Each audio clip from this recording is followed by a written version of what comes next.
Peugeot 403. The Peugeot 403 is a car produced by French automobile manufacturer Peugeot between May 1955 and October 1966.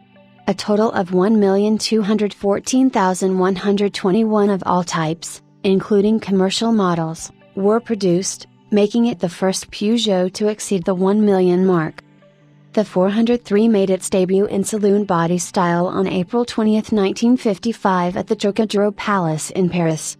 For several months before it was launched, numerous 403s, their badges removed, were circulating on the local roads near the manufacturer's PSA Sockworks factory, becoming so familiar that the locals no longer noticed them, but still attracting from Paris motoring journalists and photographers to a town that usually was of little interest to the national media. The TN3 engine size gave the car a tax horsepower of 8 CV, 8 horsepower, which placed it a class below the soon-to-be replaced 11 CV Citroën traction, but at least one class above the small cars produced by the principal competitor manufacturers. When it was first shown, and until after 1958, the leading edge of car's nose carried an angular, forward-leaning chrome lion bonnet ornament, the lion image being Peugeot's trademark. That was removed for 1959, due to safety concerns, and the logo was incorporated into a shield-shaped grille emblem.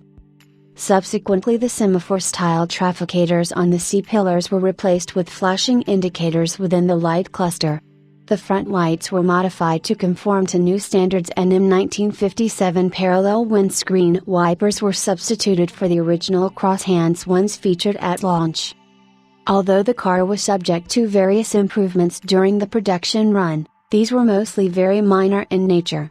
Improvements for 1959 included moving the nozzles for the windscreen washer from the strip of metal between the base of the windscreen and the bonnet, hood a short distance to the rear edge of the bonnet, hood itself, thus presumably improving the angles at which the washer water hit the screen.